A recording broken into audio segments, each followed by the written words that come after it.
Before we jump right into the stories, I just want to take the time and thank you for allowing me the opportunity to hopefully aid you in your sleep. This video is designed to be as minimalist as possible, with only a black screen, myself, and of course, most importantly, you. So, if this video has helped you in your sleep, please let me know down in the comments below. It'll let me know that I'm doing something right. It'll also convince my wife that I should keep doing it. No, I'm just kidding. Anyways, without further ado, please sit back, relax, and enjoy.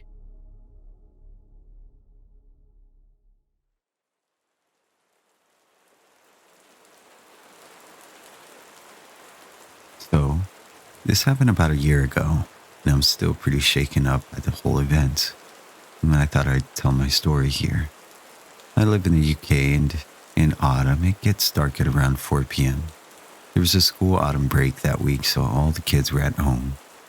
That means my girlfriend's brother was home too. I'd been with her for a year, and her family knew me pretty well, and her brother enjoyed my company. She'd recently been pretty stressed out. Her parents were going out across the country for the day, so she had to look after her brother, but I thought that I'd give her a day off to herself so she can just cool off. I asked her parents if it would be okay if I looked after their son for the day instead, and they agreed. So I came around 8 a.m. and they let me in before they set off. My girlfriend's brother woke up about an hour later, and she followed shortly thereafter. We went out for breakfast at a local cafe together and went back to her house when we were done. Once I dropped her off, I took her brother to the park. We got there at about 2 p.m. The place was completely empty by 4 p.m. I texted my girlfriend and told her we'd be home in a bit, and she said okay. I'm gonna be honest, I completely lost track of time. Me and her brother were having fun being the only two in the park. It was almost pitch black at that point, so I was using my phone as a flashlight. A notification popped on my screen, and it was my girlfriend asking where we were.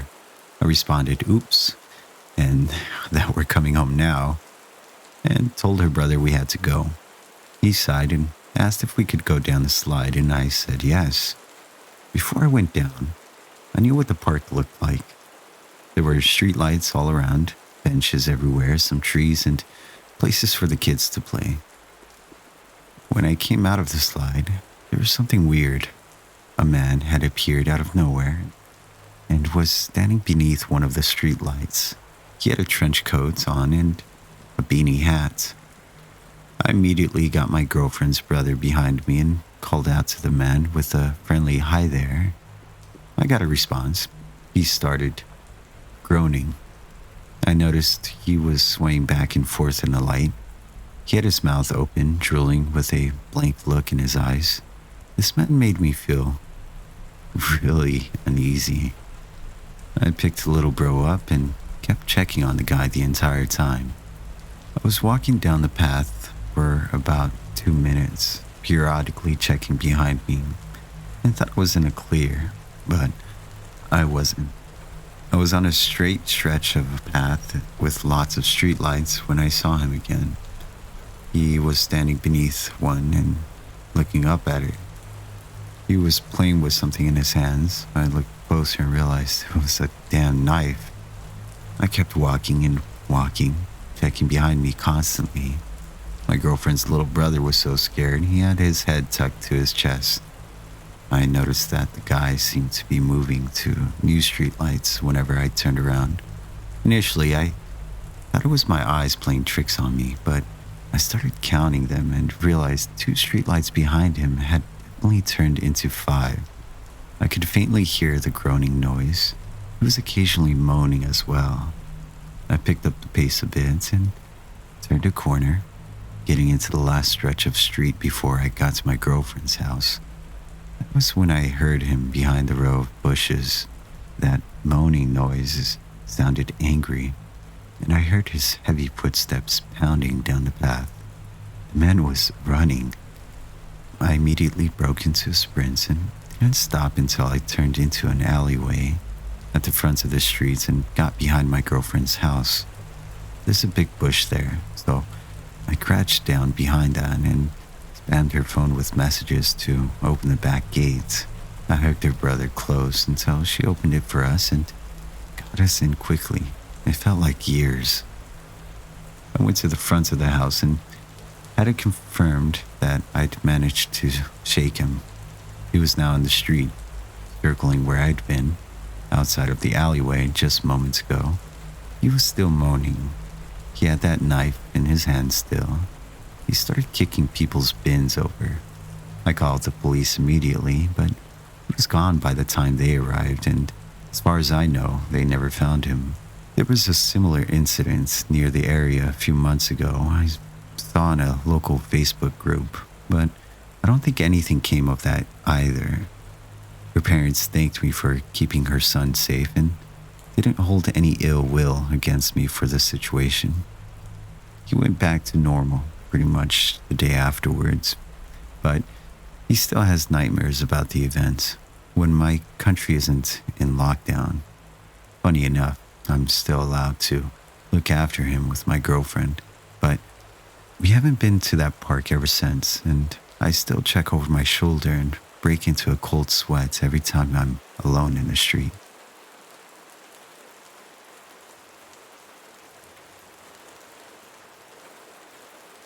A few years ago, I was renting a house in Northern California. The neighborhood was just outside the suburbs. It seemed like the perfect balance of having space and having nice neighbors close enough to not feel isolated. The area had no streetlights, so it was very dark at night, especially if there were clouds blocking the moonlight. It didn't bother me though. It made my little house feel even more quaint on the dark nights. I got home from work one day in midwinter. It was a cloudy night, so pulling up to my house, I saw only my headlights and the front porch light illuminated. When I got out of my car, I caught a whiff of cigarette smoke. That was odd, as I never smelled that before around that house. I didn't see anyone nearby, so I ignored it and went inside. I had just got off of a shift with a few hours of overtime, so I felt pretty tired. Even though it wasn't even 7 yet, I decided to take a shower and call it a night. I woke up sometime later, sure that I had heard a noise inside my house. I wasn't worried right away because my friend would sometimes stop by to use my shower after work. I even gave him a spare key so he could stop by even if I wasn't home.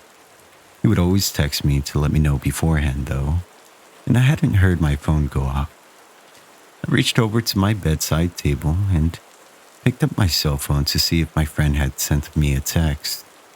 The bright light from my phone's screen and number pad blinded me a bit. These were the days before phones had a light sensor that would dim the screen in the dark, and this particular phone was so bright I could use it as a flashlight. Through squinted eyes, I could make out that it was 9 something, but I couldn't tell if I had an unread text or not. I set my phone aside and called my friend's name. There were a couple of seconds of silence before I heard loud falls as someone started running through the bottom floor of my house. I leapt out of bed and ran to the closet. They were already up the stairs by the time I had opened the door and stepped inside. That house had 3 rooms upstairs, 2 bedrooms on either side of the hallway, and one I was in, and a spare, and a bathroom at the end. The bedroom doors were both closed, but the bathroom door was cracked open. I could hear whoever was in my house thunder down the hallway past my door and go into the bathroom. Thank God he did. That gave me enough time to open the attic and access in the ceiling of my closet and hoist myself up. I had just started to lift myself up when the person ran back out of the bathroom. My feet were barely inside the attic when my bedroom door burst open. I heard footsteps run inside, into my room and stop. When they didn't see me in that room, they ran back to the hallway and into the other room, which just had boxes stacked in a corner, some weights, and a table where I painted my miniature models. I guess they decided that if someone were hiding, it would be in the bedroom because they charged back into the room and turned on the lights. A moment later, the closet door was ripped open. I was crouched in my attic, just a foot or so away from the access, so I could try to stop them if they tried to climb up. From my vantage point, all I could see was from about their knee down. They were wearing dirty blue jeans and frayed cuffs and worn work boots. After a few seconds of looking in the closet, they stepped away and I heard a loud crash come from my room, followed by a scream of frustration and anger. That scream was the most unnerving part of the incident for me. It reminded me far too much of my stepfather, who would scream in a similar way when he lost his temper. He would eventually be put into a mental hospital for several mental disorders that resulted in erratic and violent tendencies. The man in the house ran back down the stairs. I heard crashes and clatters as things were thrown around and furniture was knocked over. I stayed crouched in the attic. I left my cell phone when I ran for the closet, and I wasn't certain I would climb down without him hearing. After some time, the noises stopped. I started counting slowly. When I reached 1,000, I decided it was safe enough to climb down and call the police. The first thing I noticed when I exited the closet was the intruder had flipped my bed over. I assume in an attempt to find me. That was the loud noise I had heard after he stepped away from the closet. I couldn't find my cell phone, so I went to the landline by my bed and called the police. I waited in my room until I heard them call out from downstairs. The first floor was a mess, but I had expected that. Chairs had been knocked over and the sofa had been flipped. All the books, pictures, and knickknacks I had on my shelves were strewn across the floor. The cupboards in the kitchen had been opened and all the boxed and canned foods had been thrown to the ground. As far as I could tell, though, the only thing missing was a single knife out of the wooden block in my kitchen. The police checked the house from top to bottom. They found that the side door had been forced open by something like a crowbar. They also found a few cigarette butts along my fence line, along with oil and an empty pen tube, which the police said is often used to smoke meth. So, they think he had been watching my house for a while. I realized that he must have been out there smoking a cigarette when I got home. They collected up the evidence and told me I should stay with family or friends that night and get that door fixed as soon as possible. I opted to just not sleep. I moved a shelf over to block the broken door and spent the next couple of hours cleaning things up. I would often go to the window with a flashlight and shine it along the fence line where the police found the cigarette butts and oil, but I didn't see anything. The next day, I called to have the door fixed and motion lights installed at the back and sides of the house. I ran a phone cable up to the attic and added a landline. I never wanted to be stuck up there without a phone again. Nothing else happened at that house, though.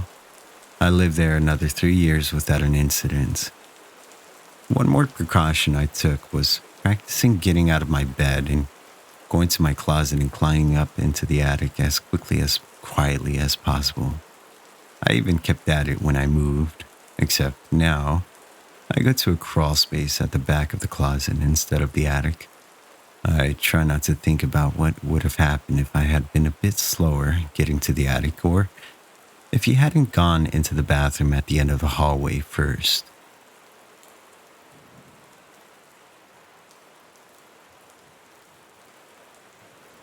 Don't Google yourself. Why? Because you may not like what you find. One day, I was bored and decided to search for my own name on Google. I have quite a rare name, so I didn't expect to find many results. Imagine how surprised I was when I came across a website that had my full name in the domain.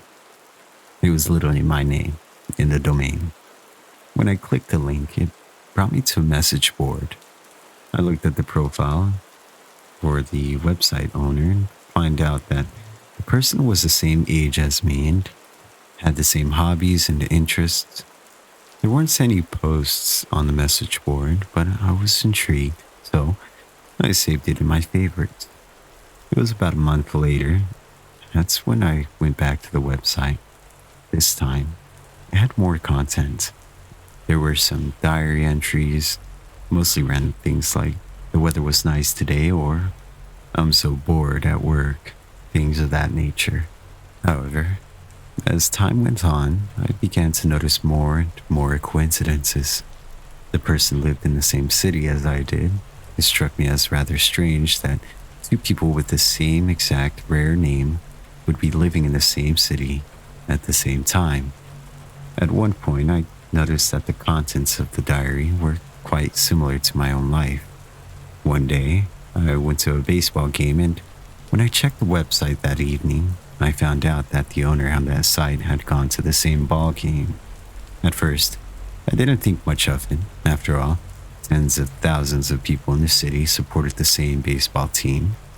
It began to seem like much more than a simple coincidence. Whenever I would check the website, I would notice little biographical details that seemed too close for comfort. For example, the owner mentioned their pet dog, and the dog's name was the same as the dog I had when I was a child. The website owner posted a picture of their car. It was the same model of a car I had been driving when I was in college. They talked about eating at a certain restaurant. It was that same exact restaurant I had gone to all the time when I was working at my previous job. One day, when I looked at the message board, people had written messages to the owner saying, "Happy birthday." That day, it was my birthday as well. I decided to write on the message board for the first time just out of curiosity. I was going to wish the owner a happy birthday and tell them we had the same name. However, when I tried to write something, I realized that there was nowhere to type your message. It wasn't a message board at all, just a static page. That's odd, I thought to myself. In other words, whoever owned the website had gone to a lot of trouble to make it seem as if it was an interactive site, as if there were other people posting on it, when in actual fact, all the content must have been created by the owner. Why on earth would someone do that? I wondered. I decided to send an email to the owner. It read, "Hi there. Believe it or not, we both share the same name. It's nice to meet you." It was just a friendly email. The next day, when I tried to look at the website, I discovered that it was gone. It seemed like it had just been deleted. Then I opened my mailbox. There was one reply. When I looked at it, a chill ran down my spine. It just read, "Found you."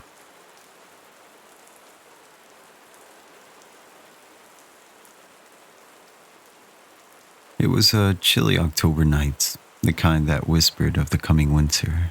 I've always been a social butterfly, so when my friend Alex invited me to a small get-together at a new friend's place, I didn't hesitate. The more the merrier, I always say. The address led us to an old, slightly run-down house in the outskirts of town. It had a peculiar aura, like it was stuck in time. We were greeted by our host, Tom, a tall guy with a friendly smile but distant eyes. The house inside was surprisingly cozy, filled with antiques and old photos. The evening started off great. We laughed, shared stories, and enjoyed a few drinks. But as the night grew older, the atmosphere began to shift. Tom's story took a dark turn, speaking of tragedies and horrors that he claimed happened in the very house we were in. I thought he was just trying to spook us, but there was a sincerity in his voice that was very uneasy.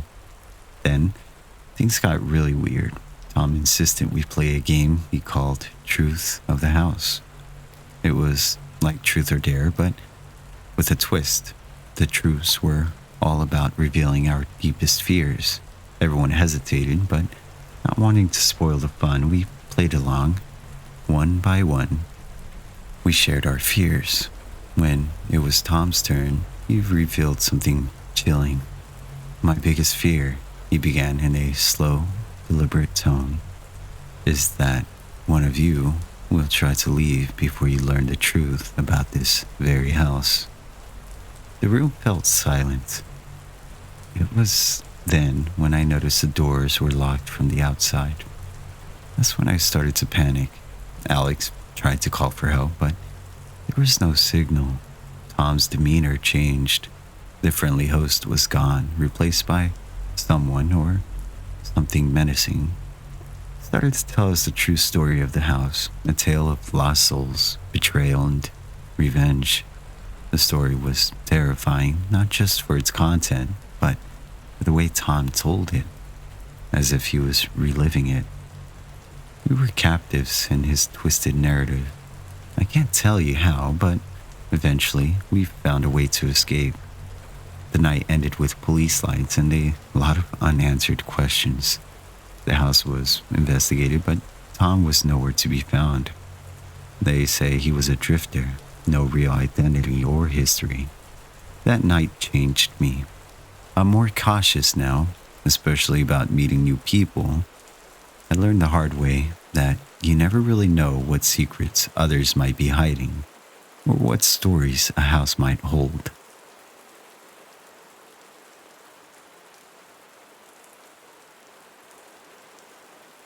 This happened when I was around 17 years old, and is still happening now.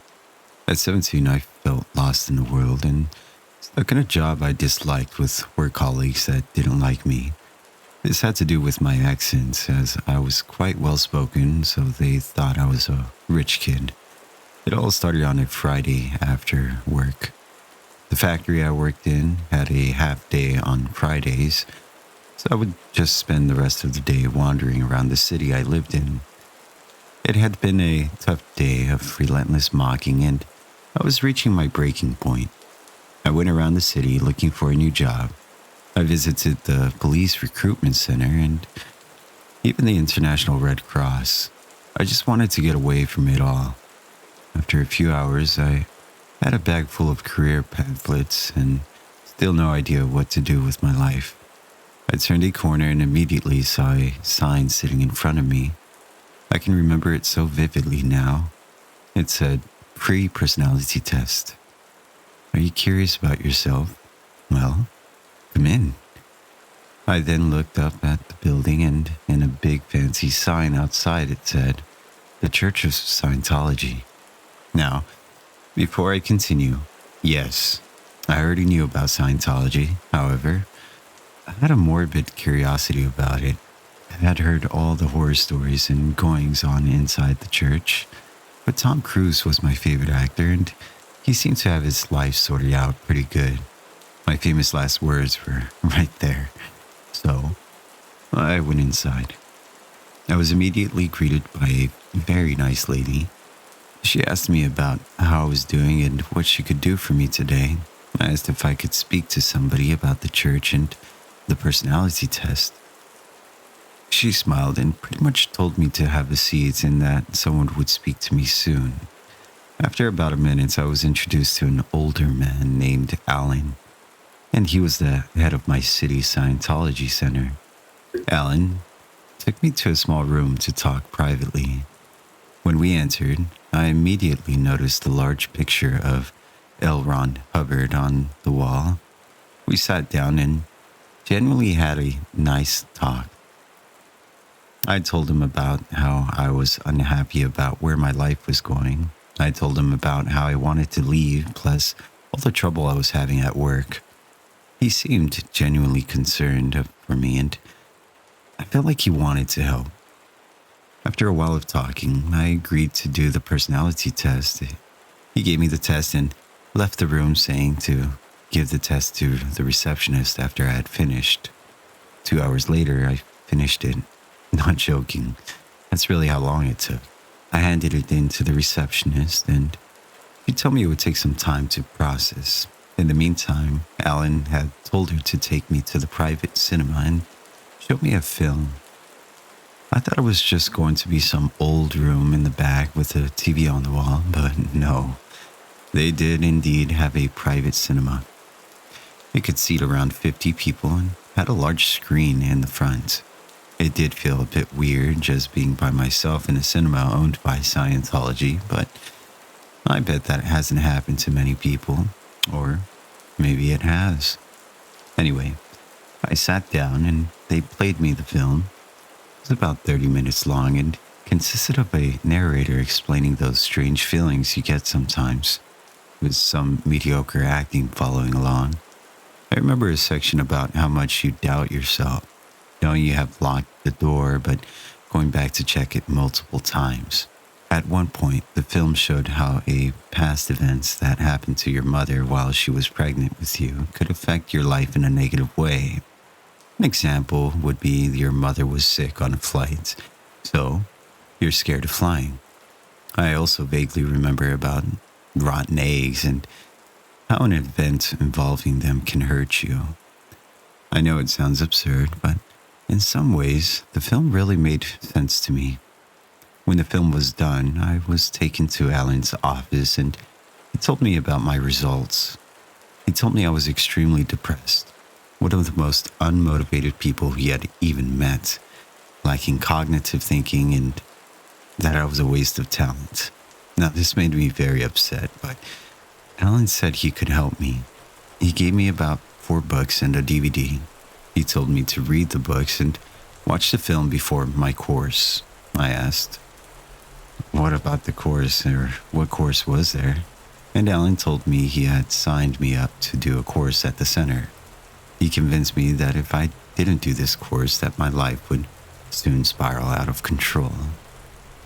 He made me hand over quite a lot of money for the course and said I would receive an email about the course, which was in a month's time. I left the center, ran home, and immediately started reading the books I was given. This happened all over the weekend. I had basically locked myself in my room and did nothing but read and reread those books and watch the DVD over and over again. Over the next week, I began taking notes about myself and my family. I emailed Alan with the questions and concerns. I started resenting my mother for my life. I began to think she was the problem, and everything bad that happened to me was the result of her. I started to treat her badly, swearing at her, and did the best I could to ignore her. When I emailed Alan about my mother, he told me that if she was the catalyst for my problems, then maybe I should consider disconnecting from her. And I took that BS seriously. I made plans to totally leave her out of my life. The week before my course, I developed some kind of a god complex towards everyone around me. What I read in those books told me what I could become. I saw everyone in my family as below me. I really became a truly spiteful person. Just days before my course, I was confronted by my mother and father. They said they were concerned about me and they searched my room. My dad took out all of my Scientology books and the DVD.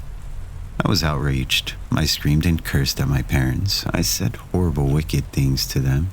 I told them how I was going to leave them and how I never wanted to see them again. Hours of arguing back and forth, tears and crying. However, in the end, they did convince me that the church was a bad place. They said if I was so miserable at work, I should have told them. And that is true. I didn't tell them. I didn't tell anyone. To this day, in fact, I still can't believe I didn't say anything to them, how I was feeling or how I was doing, but instead went to Scientology. That night, after the arguing had stopped, they sat me down and comforted me. I really couldn't believe it. After the way I treated them for the past 3 weeks, they still cared for me. The next day, I emailed Alan and told him I wouldn't be coming back to the church. He quickly got back to me asking why, asking if it was my family and if I was being forced to not go. However, I ignored him. The emails I revived in the next few weeks were mad. He told me stuff like I should leave my family now and I could stay at the church. He tried to convince me that it was all because of my mother. He even emailed me to say something along the lines of, he won't be surprised if he reads in the papers that I was found dead by. I'm sure you know what I meant. And he crossed the line there, but I just kept ignoring him. The strangest email I got was one in all binary code, like 0011011011. I used the binary code translator, but it all came back as mixed up letters and numbers. None of it made sense. I eventually blocked him, however. It still hasn't stopped. About 2 or 3 times a year, I will get an email from the church. It's either asking how I am or asking about my family. When I get them, I immediately block the email address. They just keep coming. It's always someone new saying they heard about my case and they were worried about me. The whole reason I'm writing this is because I just got one the other day and I thought it would make a good warning. Please, I beg of you, do not go to a Church of Scientology center. If they can make me into a spitefully degenerate in just a few hours, then what can they do with a person in a few months or a year? If anyone has any idea how to block an entire religion/cult from my email, then please let me know. And if you're lost in life, sad or upset, then please talk to your family, friends, or even a doctor. When you are down, don't let others make you into a monster. Take it from me. After this event, I got help and I'm a happy, confident person now. Oh, and Alan, if you're reading this, you made me into a monster, so for your sake, let's not meet again.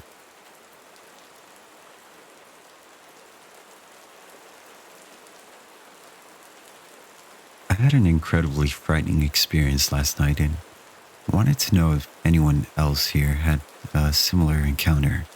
So, last night, I was at our classmate's house working on a group project we had due the next day. I live in an apartment in the town where our university is located, and my classmate lives at his parents' house, which is in the foothills just outside of town. In order to get to his house, you have to drive along a relatively secluded and narrow 2-laned road for about 5 to 6 miles. We started working on the project at about 6 p.m., and I ended up hanging around for a while after we had finished our working. So I left his house pretty late at about 11 and started down the road back towards town. I didn't realize how tough it would be to navigate the road at night. There were no streetlights and the road was unkept and riddled with potholes. On top of this, I had no cell service, so I had to drive very slowly to make sure I didn't blow out one of my tires since I used my spare a couple of weeks ago. I figure I was about 3 miles from the house when I rounded a tight corner and saw a pickup truck with a camper shell parked diagonally across the road. The manner in which it was parked completely impeded my path, and I couldn't drive around it because there was a gully on both sides of the road. The only way for me to go at this point was backward, where there was a pull-off that I could use to turn my car around. At first, I couldn't see inside the cab, but when I turned on my high beams, I saw there was a man slouched over in the driver's seat, his head resting against the steering wheel as if he had been knocked out from a bad accident. I immediately sensed something was wrong, and the way his car was just coincidentally come to rest in a position that totally blocked the road was a big red flag for me. I heard stories of people playing dead in the road as a way to lure unsuspecting people out there. I decided not to be a part of that and elected to go back to my classmate's house and explain what was going on.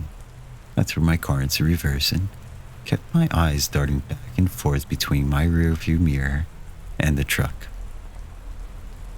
I looked and saw that I was almost to the pull-off where I could turn around. When I looked back, my heart skipped about 5 beats. The man who had been slouched over in the driver's seat was now walking at my car at a hurried pace, while a few other men jumped out of the camper shell and started moving towards me as well. I panicked and accelerated backwards into the pull-off, which messed up the undercarriage of my car pretty bad. As I put it into drive, the guy was already at my passenger side door tugging on a handle, which, thank the Lord, was locked. I only caught a brief glimpse of him, but his face appeared to be scabbed and leathery, definitely a meth head or some sort of drug abuser. I sped away and didn't slow down at all until I reached the house, constantly checking my rearview mirror to see if they were following. Thankfully, they didn't tail me, and when I reached the house, I explained what had happened to my classmate and we all called the cops. I was grateful that my buddy's parents were kind enough to let me spend the night. They didn't find anyone on the road matching the description, but I filed an incident report and they told me they would be on the lookout for similar vehicles and suspicious activity. But holy crap, I'm still shook up over it. I keep getting the same adrenaline rush I got when I saw the guy charging me whenever I think about it.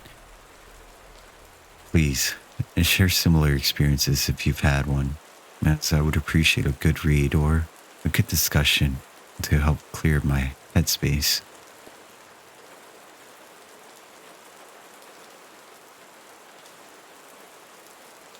Once, I decided to venture into the unknown depths of an online chat forum, a place where strangers from all corners of the world gathered to share their stories. It was late at night, and the silence of my apartment only fueled my curiosity. The forum was an eclectic mix of personalities, each hidden beyond intriguing usernames. Among them, one particular individual, going by the alias Shadow Whisperer, caught my attention. Our conversations began harmlessly, discussing mundane topics like music and movies. However, as days turned into weeks, a sense of unease started to creep in. Shadow Whisperer began sharing darker, more personal stories, tales that chilled me to my bone. They spoke of isolated places, forbidden rituals, and encounters that defied explanations. Their words, laced with a sinister undertone, seemed to echo through my mind long after our chats ended. Ignoring the red flags, I found myself drawn deeper into the unsettling world. Shadow Whisperer proposed a real-life meeting, a chance to explore an abandoned asylum known for its haunted history. Despite every instinct screaming against it, I agreed. The night of the meeting was shrouded in a thick fog. As I approached the decrepit structure, the air felt charged with a foreboding energy. I waited, but Shadow Whisperer was nowhere to be found and nowhere to be seen. Instead, I heard whispers, faint and discordant, emanating from the bowels of the asylum. Driven by an inexplicable compulsion, I decided to go inside. The building was a labyrinth of decaying corridors and crumbling rooms. The whispers grew louder, guiding me deeper. I stumbled upon a room, the walls covered in archaic symbols and old photographs of people I didn't recognize. Their eyes scratched out, though. A sense of dread washed over me as I realized these were probably past visitors lured by the Shadow Whisperer. In that moment, a chilling revelation struck me. Shadow Whisperer was not a person but an entity, a malevolent force that thrived on fear and curiosity. I turned to flee, but the corridors twisted and turned, disorienting me. The whispers turned to mocking laughter echoing through the empty halls. I wandered for what felt like hours, each turn leading me back to the same room. That's when desperation set in, and I feared I would become another forgotten face on the wall. Then, as suddenly as it all began, I found myself outside the asylum, looming ominously over me. The experience left me with an unshakable paranoia and a vow to never again delve into the unknown realms of online strangers. The dangers lurking within the shadows of anonymity are far too real, and some mysteries are best left undiscovered.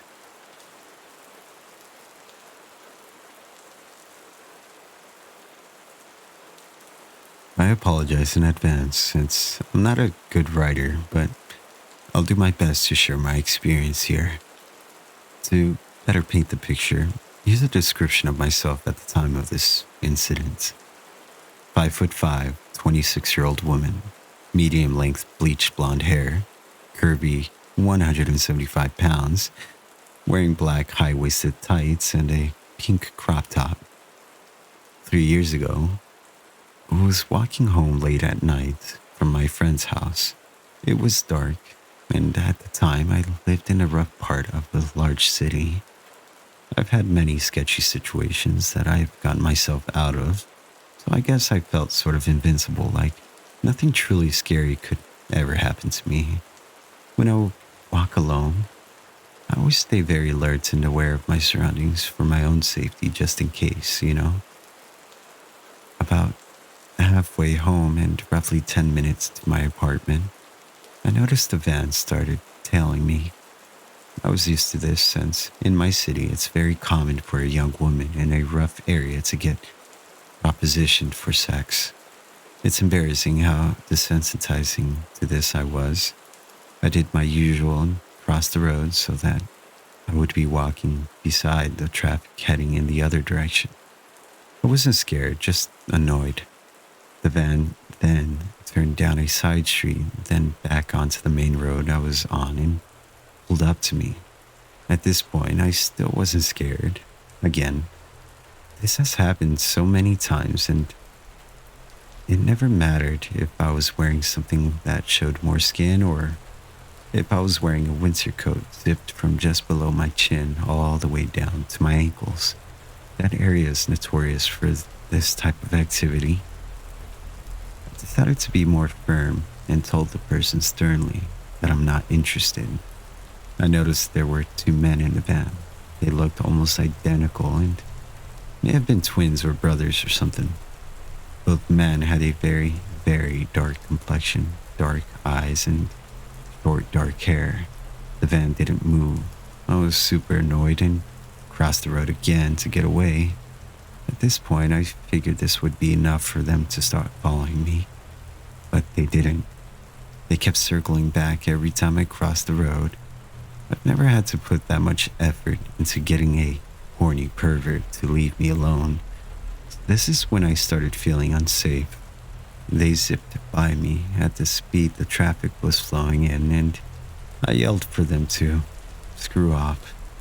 I thought it would finally worked. It had been 3 minutes and I hadn't seen the van, so I thought I was in the clear. Just in case, I pulled my phone out and was getting ready to call my sister that I lived with.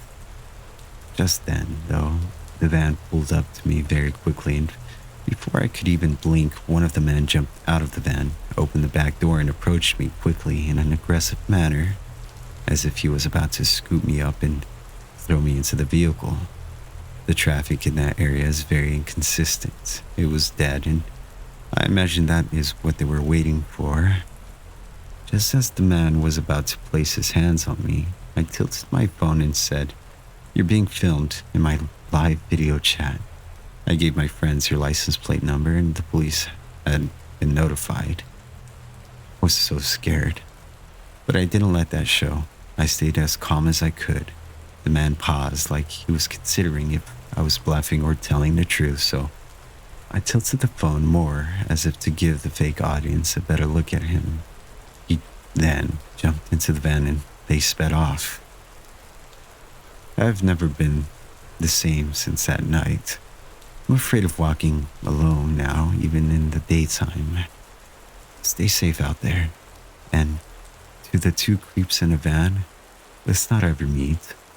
I hope karma finds you both soon.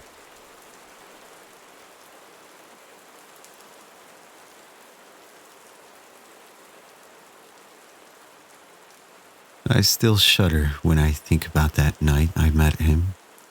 It was a typical Friday evening, and I was walking back from a friend's house. The streets of my small town were eerily quiet, but I was used to it and felt safe in the familiarity of my surroundings. I was halfway home when I heard footsteps behind me. They were slow and deliberate.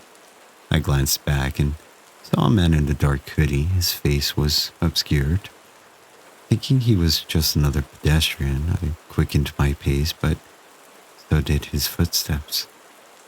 My heart started to race. Every time I sped up, the footsteps would follow suit. I decided to cross the streets, and to my horror, he did the same. That's when I started to panic. I didn't want to lead this stranger to where I lived, so I took a bit of a detour, hoping to lose him.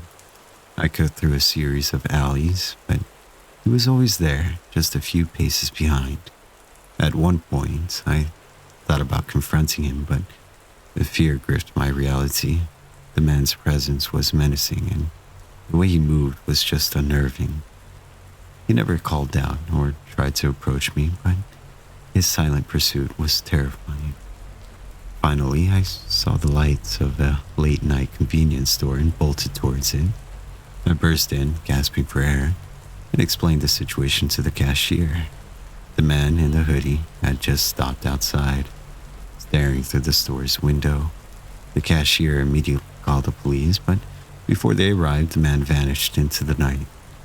The police searched the area, but found no one. They told me it was just probably some prank, but I couldn't shake the feeling of dread. For weeks after, I was paranoid, constantly looking over my shoulder. I never saw the man again, but the fear he instilled in me lingered. It was a grim reminder that even in the most familiar places, danger could be just a few steps behind you.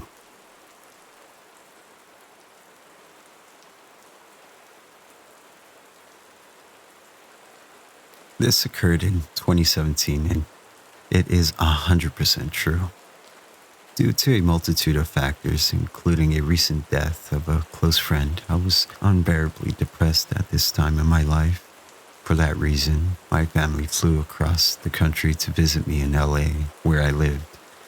We thought it would be nice to visit Catalina Island. When we arrived, it became apparent to us that it was the off-season. It was late November, the weather was cold, and as a result, the island was nearly empty besides locals and a few straggling tourists such as ourselves. Our first priority was to ditch our luggage so we could explore the island, so we immediately checked into our motel, though that word hardly does the place justice.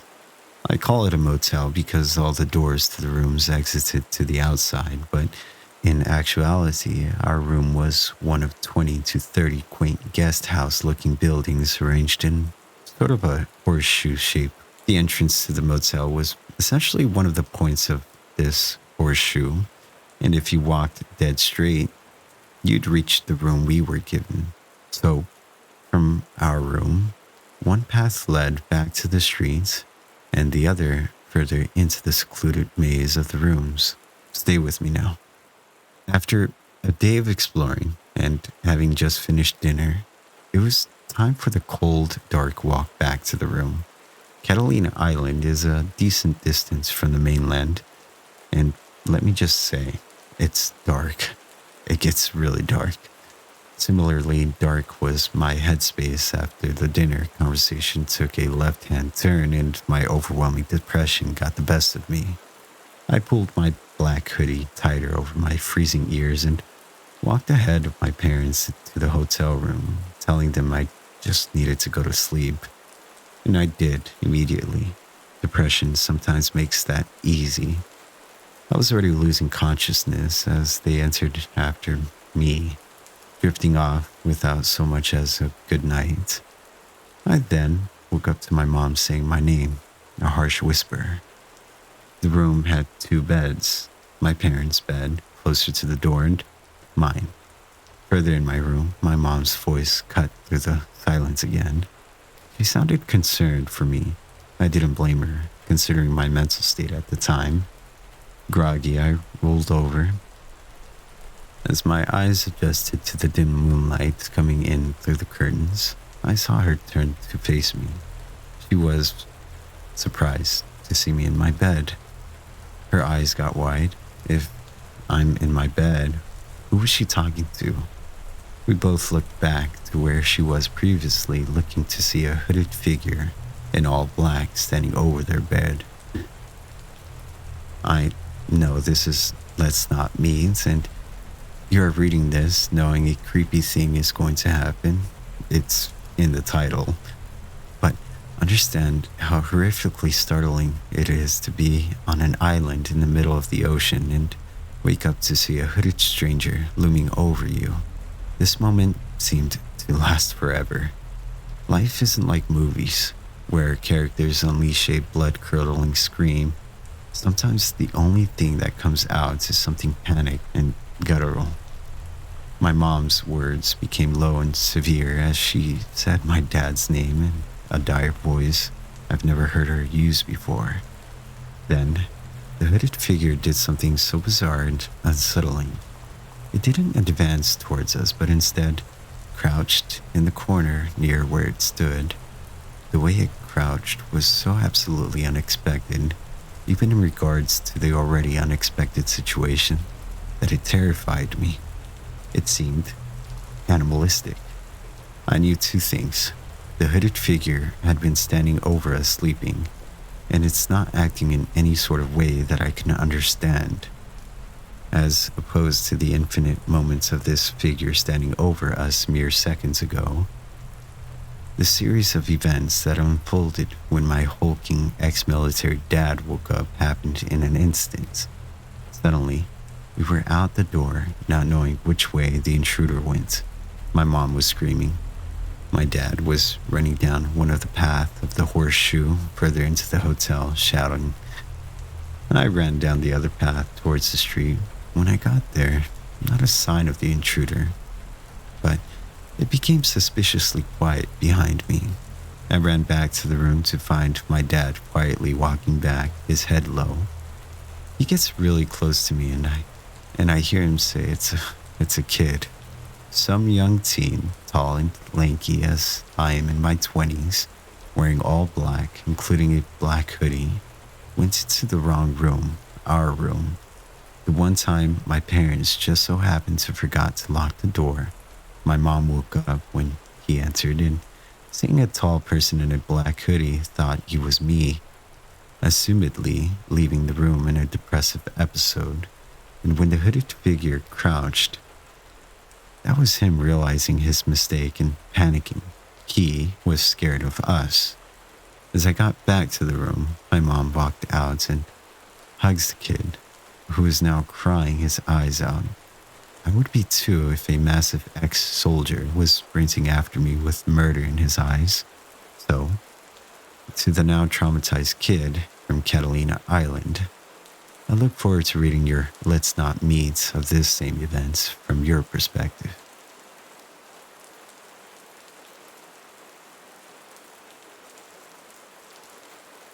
Okay, so this happened when I was around 9 years old. I'm 25 now, and it's something I'll never forget. It gives me goosebumps even till this day. I lived in a terraced house, 4 houses combined, and my neighbors and I each had our own little patio. There's a small road 10 meters from my yard where people do their Sunday walks and so on. Only a small fence separated my yard and patio from that road. I live in a pretty crowded area with several of these terraced houses spread out around my neighborhood. So seeing people walking on that road is pretty normal for me. Seeing random people standing on my patio isn't. When I was 9, I usually got home from school about an hour before my mom got home from work. I lived maybe 50 meters away from school, so my mom figured I was mature enough to be home alone for around an hour before she got home. This one day I got home from school. I did the usual thing, which was to make sure I locked the front door and double-checked that the back door leading to the patio was also locked. I was 9. Being alone was a little scary, even though it was in the middle of the day and only for about an hour. I then rushed to my room upstairs to play as much PlayStation as possible before my mom came home and made me do homework. While I was playing, I heard this noise coming from outside my window. My room was located one floor over the patio, with a view to the road I told you about before. It was kind of like a sound of a cat, but my cat had been missing for over 3 months. Hope sparked, and I thought, oh, it might have came back. I ran downstairs to check if it was my cat, but the sight that met me gives me goosebumps just writing this. There was a guy standing on my patio, a tall guy with black hair covering half of his eyes, making him look like a male version of the Ring woman or something like that. I could hear him making high-pitched noise, almost like a cat meowing. A brown liquid was running down from his mouth, and I could see him spitting out my dad's stomped cigarettes. He was actually eating from the ashtray. I was frozen observing this, eventually snapped out of it and screamed so loud that the man must have heard it. He didn't react. He kept on eating from the ashtray, though. I ran upstairs to my room, locked the door, and called my mom, who then called the cops. I've never been more terrified in my life. I kind of blacked out for a moment because the next thing I remember is the police arriving on the road by my yard. I hear them talking to the guy saying stuff like, "What are you doing?" Or "Get over here," or "We will come down to arrest you," and so on. He didn't respond, but the high-pitched sounds were more frequent and louder. I decided to look through the window, feeling safe now and that the cops were there. I could see 2 police officers standing by my fence, one man and a woman. I did not see the creepy man, however, because he was standing directly 1 story under me and out of my field of view. The police jumped the fence, and I remember hearing the creepy guy screaming louder than anything I've heard before. He charged the female police officer with full force, and he knocked her out cold. The policeman struggled to keep him on the ground while putting handcuffs on him, but eventually made it. After a while, he managed to wake up the female police officer, who seemed to be badly hurt.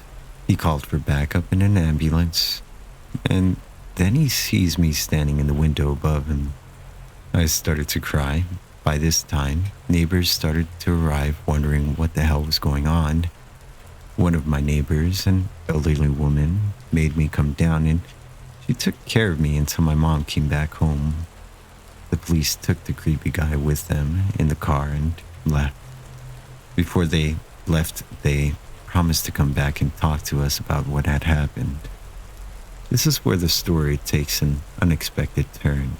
The male police officer came back later that night and sat down with me and my mom to talk. He explained that the guy on my patio was actually diagnosed with severe autism. He had escaped a facility where mentally challenged people lived, located around 5 kilometers from where I lived. He explained that the guy had actually been living in my house 5 years ago, but he had been forced to move when his mom, his only caretaker, died. The poor guy probably thought he would find his mom in my house. He missed the routines, and he missed living there with his mom. The police had to move him from the house that time 5 years ago. Still frightened, I told the police officer that he needed to make sure this would never happen again. He promised it wouldn't. After a few sleepless nights, my life got back to normal. The years went by and the guy didn't come back until about 1 year ago. At this time, my mom and dad had moved out. I bought the house from them, and I'm still living there today. I was enjoying my morning coffee on the patio when I see this random guy stopping on the road by my fence. He just stands there looking at me. I look at him and give him a nod, and then I hear that high-pitched noise again. His hair had turned gray, but the high-pitched sounds made me realize. My heart started racing, and I instantly remembered the reason why he was back. I realized that I must have managed to escape again because I kept my cool a bit longer than when I was 9. I started to realize how sorry I felt for the guy. 16 years later, he was back looking for his mom. I decided to carefully ask him if he wanted to come down to the patio. He instantly jumped the fence. I started to think he would knock me out like he did to that police officer. But he didn't. He smiled. He looked at me and smiled. I offered him to sit down. He didn't respond. I offered him to come inside. He started laughing. We went inside. His face lit up. Pure joy. He was home. It reminded him of the life he had with his mom. It almost made me tear up. All of a sudden, he sat down on my couch, turned on my TV, and switched directly to the cartoons. I observed him for a while. He was just completely focused on the cartoons. I just wanted him to enjoy the moment, so I didn't say anything to him. I realized I had to call the facility to let them know. The caretakers arrived 10 minutes later. After a lot of convincing, he got back up and crying, and they went back to the facility.